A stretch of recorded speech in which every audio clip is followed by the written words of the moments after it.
그리스도를 본보다 훌륭한 신앙인의 수업에 대하여 훌륭한 신앙인의 생활은 온갖 미덕으로 장식되어야 할 것이다.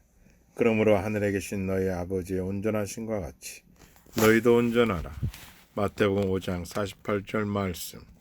그렇게 함으로써 훌륭한 신앙인은 표류가 동일한 인격자가 될 수 있을 것이다. 그리고 외부에 나타나는 덕보다도 더 많은 덕을 내부에 갖추고 있어야 할 것이다. 이는 하나님께서 우리를 내다보고 계시기 때문이다. 여호와께서 하늘에서 감찰하사 모든 인생을 돌보시며 시편 33편 13절 말씀. 하나님의 말씀은 살았고 운용력 있어 자의 날선 어떤 검보다도 예리하여 혼과 용과 및 관절과 골수를 찔러 쪼개까지 하며 또 마음의 생각과 뜻을 감찰하시라니 지으신 것이 하나라도 그 앞에 나타나지 않은 일이 없고 오직 만물이 우리를 상관하시나니 상관하신 자의 눈앞에 벌거벗은같이 드러나느니라. 히브리서 4장 12절 13절 말씀. 그러므로 우리는 어디에서든지 하나님을 극진히 공경해야 하며 그분의 안전에서는 천사같이 청렴한 생활을 해야 할 것이다. 오늘이 우리가 개심한 첫날인 것처럼 우리의 목표를 새롭게 하고 더욱더 분발하여 다음같이 기도해야 할 것이다. 나의 주 하나님이시여, 나의 선한 뜻을 성취하고 당신을 섬길 수 있도록 도와주소서. 이제까지 내가 행한 바는 아무것도 아니오니 오늘 바로 이 순간에 완전 무결한 시작을 할 수 있게 해 주옵소서. 우리는 목표는 바에 따라 영적 발전을 성공적으로 이룩해 나가야 한다. 그러한 발전을 이룩하려는 사람은 보다 많은 노력을 해야 할 것이다. 목표를 확고히 설정해도 실패하는 경우가 많은데 어떠한 목표도 제대로 설정하지 않은 데다가 결심마저 미적지근하면 도대체 무엇을 해내겠는가. 우리는 여러 가지 이유를 방자하여 목표를 저버리는 경우가 있다. 하지만 역적인 수련을 대수롭지 않게 여기고 또 빼먹으면 반드시 우리의 영혼에 손실을 가져오게 된다. 의인들의 목표는 많은 자기의 지혜에 의존하지 않고 반드시 하나님의 의지에 은총에 의존한다. 따라서 의인들은 무슨 일을 하든 간에 언제나 하나님을 전적으로 신뢰한다. 우리는 사람이 일을 꾀하지만 실제로는 하나님께서 그 일을 처리해 주시기 때문이다. 사람의 마음으로 자기의 길을 계획할지라도 그 걸음을 인도하는 자는 여호와이시니라. 잠언 16장 9절 말씀. 인간의 길이란 그 인간 자신에게 있지 않다.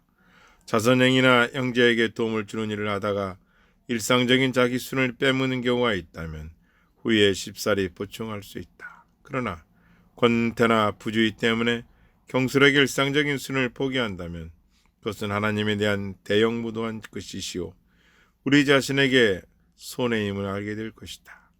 우리는 할 수 있는 한 최선을 다하여 수련을 해야 한다. 왜냐하면 우리는 언제나 무수한 일이 있어 너무나 쉽사리 실패를 하기 때문이다. 그리고 우리는 언제나 확고한 방향을 설정해야 하고 특히 영적인 발전에 가장 큰 장애가 되는 실패 요인들을 모두 없애야 할 것이다. 우리는 인간의 내면과 외면을 부단히 잘 살피어 일사불란하게 정비해 두어야 한다. 인간의 내면과 외면은 공히 영적인 발전에 중요하기 때문이다. 끊임없이 반성을 할 수 없다면 이따금 반성하라. 적어도 하루에 한 번, 이를테면 아침이나 밤에 한 번씩 반성하라. 아침에는 선행의 목표를 세우고 밤에는 그날 행한 것을 반성하라.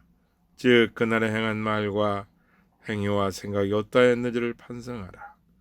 왜냐하면 어떤 행위를 하다가 보면 하나님과 이웃에 대해 죄를 범하는 경우가 종종 있기 때문이다. 남자는 사내답게 허리띠를 졸라매고서 사탄의 사악한 공경에 대항하라. 그대의 방종스러운 욕망을 억제하라. 그러면 육체의 모든 방종스러운 욕망을 쉽사리 억제할 수 있을 것이다. 절대로 아무것도 하지 않으면서 괴로움을 피지 말라.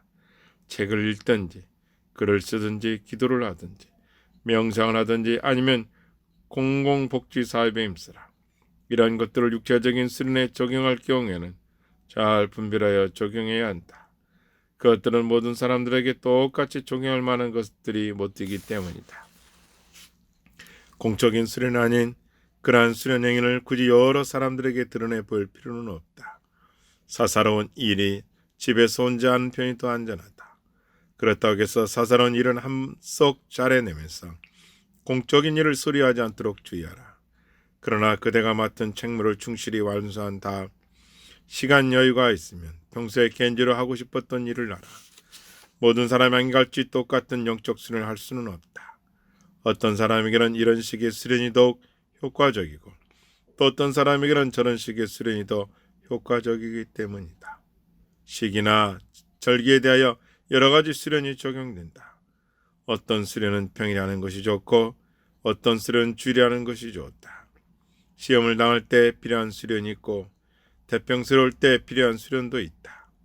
기분이 울적할 때 필요한 수련이 있고 주 안에서 즐거이 지낼 때 필요한 수련도 있다.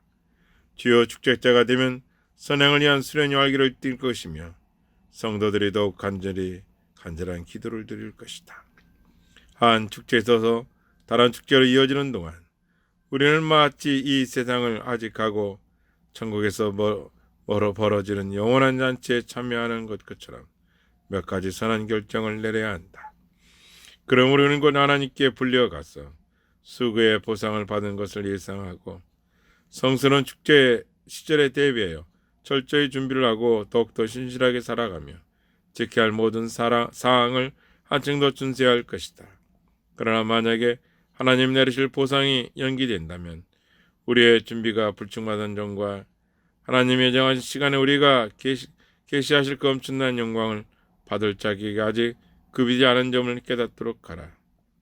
그런 다음 이 세상으로부터의 보다 훌륭한 하직을 준비하는 때에 더욱 진력하도록 하자. 누가복음 12장 43절 40절은 다음과 같이 글이 쓰여 있음을 알 수 있다. 주인이 이를 때 그 종이 이렇게 하는 것을 보면 그 종이 복이 있으리로다. 내가 참으로 너에게로 오니 주인이 그 모든 소유를 저에게 맡기리라. 아멘.